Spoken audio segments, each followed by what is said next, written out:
നമസ്കാരം എല്ലാ കുട്ടികൾക്കും ഗിരീഷ് സാറാണ്. +1 മാത്സ് പൊട്ടിയോ?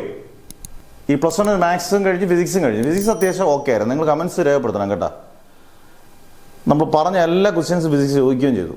അതും 100% നിങ്ങളുടെ വീഡിയോയ്ക്കകത്ത് കിടപ്പുണ്ടത്, ഡിസ്ക്രിപ്ഷനകത്ത് വീഡിയോ കിടപ്പുണ്ട്. +1 മാത്സ് എങ്ങനെ ഉണ്ടായിരുന്നു അധികം ആരും പറഞ്ഞു കേട്ടിട്ടില്ല. പക്ഷെ നമ്മൾ നമ്മുടെ ഓഫ്ലൈനിലുള്ള കുട്ടികളോടായാലും ഓൺലൈനിലുള്ള കുട്ടികളോടായാലും നമ്മൾ ഏത് പരീക്ഷയിലും നമ്മൾ എങ്ങനെ ഉണ്ടായിരുന്നു ചോദിക്കുമ്പോൾ കെമിസ്ട്രി കുഴപ്പമില്ലായിരുന്നു സാറേ, ഫിസിക്സ് കുഴപ്പമില്ലായിരുന്നു, മാത്സ് ഇപ്പോഴത്തെ പിള്ളേർ പക്ക പറയും, പക്ക ജെന്വിൻ അഭിപ്രായമാണ്, വിശ്വസിക്കാം.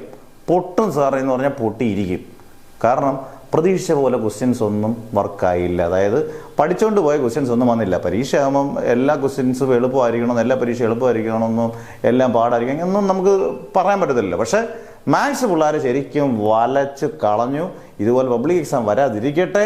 കാരണം പരീക്ഷ എഴുതുന്ന എപ്പോഴും നമ്മളൊരു സന്തോഷത്തോടുകൂടി ചിരിയോടുകൂടി എല്ലാം എഴുതി തീർക്കുക എന്നുള്ളതാണ് ഏത് കുട്ടികളായിരുന്നു. നമ്മളായാലും അധ്യാപകർ കുട്ടികളായിട്ടിരിക്കുമ്പോൾ ആഗ്രഹിക്കുന്നതാണ് ഏറ്റവും എളുപ്പമായിരിക്കണമെന്നാണ്. എന്തായാലും പൊട്ടിത്തെറിച്ച് നാശമായെന്നാണ് മാത്സിൻ്റെ ഇത്. കുറച്ചൊക്കെ എളുപ്പമുള്ള ക്വസ്റ്റ്യൻസ് ആണ്, ചിലപ്പോൾ നല്ലൊരു എഴുതിയവർ കാണും. പക്ഷേ ഒരു 80% കുട്ടികൾക്കും പരീക്ഷ അതികഠിനമായിരുന്നു. അന്നേരം അതികഠിനമായിട്ടുള്ള പരീക്ഷ നിന്ന് പബ്ലിക് എക്സാമിലേക്ക് നിങ്ങൾക്കൊരു പാഠമാണ്.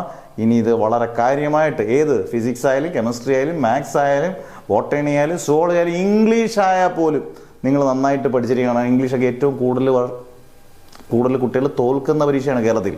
അന്നേരം പ്രതീക്ഷ മാർക്ക് കിട്ടാത്ത പരീക്ഷയാണ് ഇംഗ്ലീഷൊക്കെ. എല്ലാ സബ്ജക്ട്സും കാര്യമായിട്ട് പഠിച്ചോളൂ. കുറച്ച് ദിവസങ്ങളേ ഉള്ളൂ. അന്നേരം മാത്സ് പൊട്ടും എന്നുള്ളവർ കമൻറ്റ് ചെയ്യുക, ധൈര്യമായിട്ട് കമൻറ്റ്സ് ഇട്ടേക്കുക, മാക്സിമം ഷെയർ ചെയ്തേക്കുക, സബ്സ്ക്രൈബ് ചെയ്യാൻ മറക്കരുത്. Never ever give up.